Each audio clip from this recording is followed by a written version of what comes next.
seperti yang terlihat di situ, realisasinya 2020 apa nanti 2025 2029 0,3 sampai 0,4 di tahap keempat itu 2,02. Sedangkan target pembangunan manusia di 2022 realisasinya 83,08. Ini target 93,02. Untuk pertumbuhan ekonomi target tahap kedua sama, hanya di target ketiga ini 6, targetkan 91,56, di tahap kedua 92 lanjutan. Ini indeks indikatornya ada 3, indeks pendidikan 29, 13,3 untuk indeks pendidikan. Kemudian tahap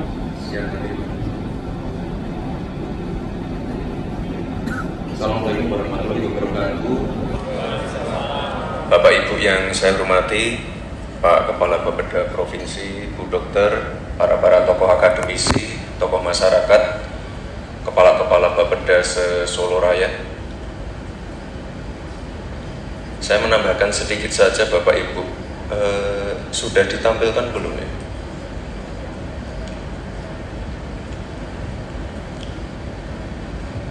Kita tetap menginduk ke 17 prioritas ini ya. Tadi sudah dijelaskan oleh Pak Kepala Bapeda Provinsi dan Bu Dokter. Ini kan nanti ke depan ada beberapa pekerjaan yang diampu oleh Kota Solo. Tadi Pak Kepala Bapeda sudah memaparkan Solo ini termasuk kota yang cepat maju dan cepat tumbuh. Ya, kita jangan maju dan tumbuh sendiri. Kita harus memberikan multiplier effect ke kabupaten-kabupaten sekitar juga. Kemarin kita sudah diskusi ya Pak PLT Bapeda ya. Kita pengen, karena sudah ada pembangunan fisik yang monumental, kita pengen ada fokus juga ke pembangunan non-fisik. Tadi sudah dipaparkan juga indeks pembangunan manusia dan lain-lain. Nah, ini kami ingin menambahkan sedikit saja masalah kolaborasi, yang mohon maaf kolaborasinya ini belum bisa berjalan dengan baik. Kita pengen, ini kita bicara di lingkup Solo dulu ya. Kita pengen, karena Solo ini nggak punya lahan pertanian, kita pengen nanti dari Dispangtan, dari Solo Teknopark, dari Brida, coba itu nanti ke depan fokus ke smart farming, pemanfaatan IoT untuk ngecek pH tanah, mekanisasi, pemanfaatan drone untuk penyemprotan pestisida. Ini nanti arahnya sudah ke situ, karena kita punya kelemahan tidak punya lahan. Lalu kolaborasi masalah transportasi, perbanyak koridor yang mencakup Solo Raya. Kemarin kan sudah ada peluncuran feeder ya. Feeder ada berapa ya Pak Taufik ya kemarin ya? Ininya ada 45 unit kalau nggak salah. Ini kita 42, ini kita perbanyak terus untuk mencakup seluruh ini ya Solo Raya ya. Lalu kita ingin juga ada pemanfaatan aset yang tidak produktif, perbanyak kolaborasi dengan swasta ya. Jangan sampai kita alergi dengan kerjasama swasta ya. Lalu juga kerjasama dengan kabupaten sekitar. Ini saya sebut aja ya, Colomadu, Palur, Solo Baru, Tawangmangu. Ini strategis sekali, harus sering kita ajak ngobrol. Jangan sampai kita bikin event tingkat internasional, tingkat nasional, teman-teman kita nggak kebagian. Jangan sampai seperti itu. Lalu kolaborasi masalah sampah ini juga harus dijalankan karena kita sudah punya pembangkit listrik tenaga sampah. Saya yakin Bapak Ibu nanti kalau ini dijalankan semua, nanti Solo Raya ini benar-benar jadi motor penggerak perekonomian di Jawa Tengah. Intinya kalau kita maju, kita tumbuh, jangan maju sendirian, jangan tumbuh sendirian, harus memberikan multiplier effect yang gede ke kabupaten sekitar. Kita harus mengakui kelemahan kita, lahannya tidak banyak, luasannya kecil, penduduknya cuma 500.000, ya harus kita perbanyak kolaborasi dengan kabupaten sekitar.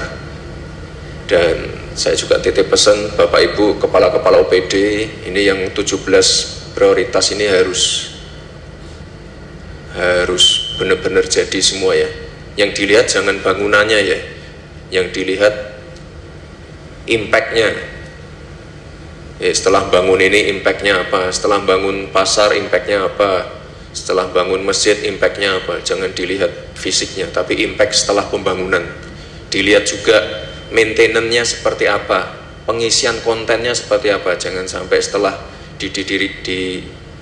bangunan berdiri sepi, atau bangunan berdiri maintenance-nya mahal, kita nggak kuat. Ini jangan sampai seperti itu. Makanya tadi saya bilang perbanyak kolaborasi dengan swasta.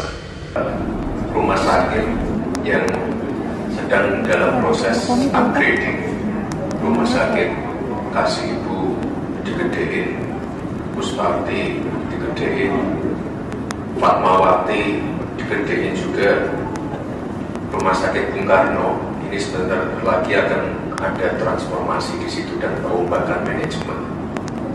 Lalu kita bangun juga dari CSR Abu Dhabi Emirates Hospital, itu ada ya. Jadi untuk masalah kesehatan, saya yakin di Solo nanti ke depan untuk masalah kesehatan sudah world class, sudah tidak bisa diragukan lagi. Karena tadi kan udah ada apa tadi dokter tourism ya. Nah itu nanti ke depan kita akan menampung banyak pasien-pasien dari luar kota juga. Lalu untuk masalah bonus demografi tadi sempat disinggung smart farming. Nah, sebenarnya saya nggak boleh menjelaskan ini saya simpan untuk bahan debat 3 minggu lagi, tapi nggak apa-apa saya jelaskan.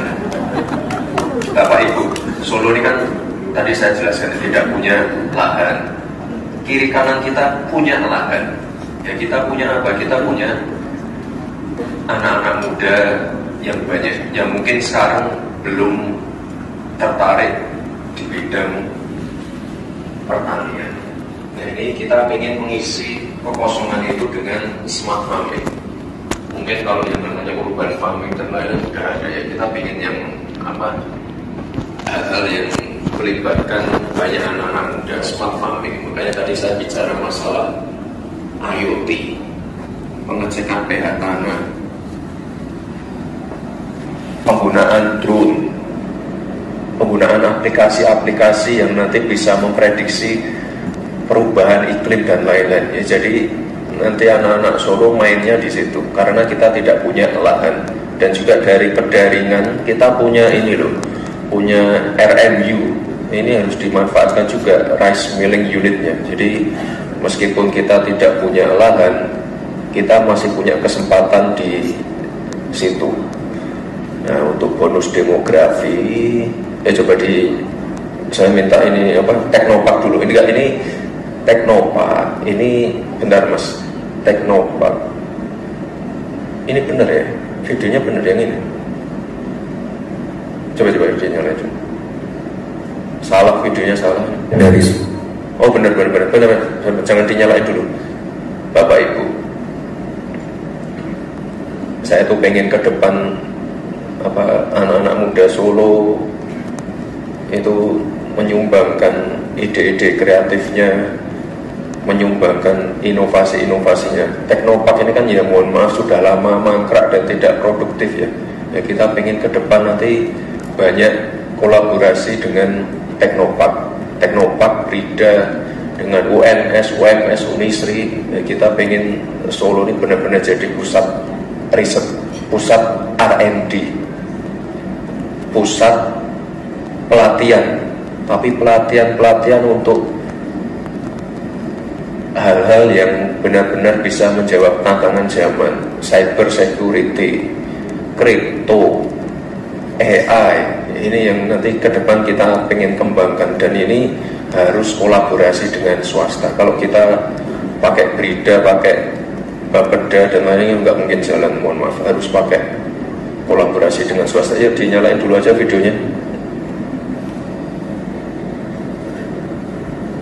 Ini kan Teknopark ini kan sama aja ngulang dari nol. Ini saya nggak mau ngulang lagi dari nol. Ini nanti harus dilanjutkan visi untuk membangun sumber daya manusia berkelas dunia untuk menjawab tantangan di masa depan yang penuh dengan peluang. Di tempat ini muncul inspirasi dalam menggali potensi dengan memadukan inovasi dan teknologi, menumbuhkan potensi lokal, mempersiapkan sumber daya unggul, hingga mengembangkan semangat kewirausahaan. Selamat datang di Solo Teknopark, sebuah ruang terbuka dengan ekosistem yang lengkap untuk mewujudkan mimpi bersama. Di tempat inilah kita akan mempersiapkan putra-putra daerah menuju era teknologi, membina mereka melalui kolaborasi bersama dengan entitas-entitas kelas dunia, menyalurkan bakat sekaligus memperkenalkan pentingnya arti kebersamaan. Ini adalah ruang untuk anak-anak muda bisa tumbuh bersama melalui gagasan dan ide. Ruang untuk memupuk ide kreatif dalam sebuah ekosistem agar bisa menghasilkan karya yang membanggakan. Ruang terbuka yang akan menjadi landmark sekaligus kebanggaan kota Solo, yang menggambarkan sebuah kolaborasi dalam membangun generasi. Ya, intinya kan kita pengen banyak anak-anak muda itu terlibat. Jadi kita nggak pengen, ya meskipun Solo ini nggak punya lahan pertanian, nggak punya sumber air, ya kita harus menyumbangkan pemikiran-pemikiran kita jadi pusat riset, jadi pusat pelatihan. Itu yang kita pengenkan. Ini jangan sampai Solo Teknopark ini mangkrak kayak dulu, cuma dijadikan tempat karantina COVID. Kalau kita search di Google isinya Solo Teknopark angker, itu nggak benar. Jadi kita harus fokus ke SDM. Selain Teknopark, kita kan juga sekarang punya sekolah khusus olahraga, itu harus dikembangkan lagi. Kita udah punya Persis Solo, harus kita kembangkan juga Persis Youth-nya. Kita bentar lagi mau memulai lagi proyek yang mangkrak itu yang di Gor Indoor Manahan. Kita lanjutkan lagi pembangunannya. Udah udah beli klub basket biar nanti gornya itu hidup. Kita nanti pengen menyumbangkan anak-anak muda yang punya bakat dalam bidang olahraga, IT. Nah, ini nanti harus ke depan harus dilanjutkan terus. Teknopark tadi masih banyak sekali kekurangannya. Jangan sampai itu nanti berhenti. Jangan sampai nanti pemimpin yang ke depan, kepala daerah yang ke depan itu alergi dengan kerjasama dengan swasta, menutup diri, apa-apa pengen dikerjakan sendiri. Mohon maaf ya, nggak mungkin jalan. Makanya itu Teknopark harus kerjasama dengan swasta, Juro kerjasama dengan swasta, Balai Kambang yang bentar lagi jadi harus kerjasama dengan swasta. Jadi Solo ini jadi pemerintah yang adaptif, kolaboratif, terbuka dengan segala bentuk kerjasama. Tanah-tanah, bangunan-bangunan yang tidak produktif segera dilepas, segera dikerjasamakan biar jadi bangunan yang produktif. Itu saja Bapak Ibu. Ya, monggo, mungkin sekarang banyak orang-orang yang lagi panas sama saya, tapi mohon maaf ini akan saya genjot terus. Terima kasih. Terima kasih Mas Yuda, Pak Wali. Mungkin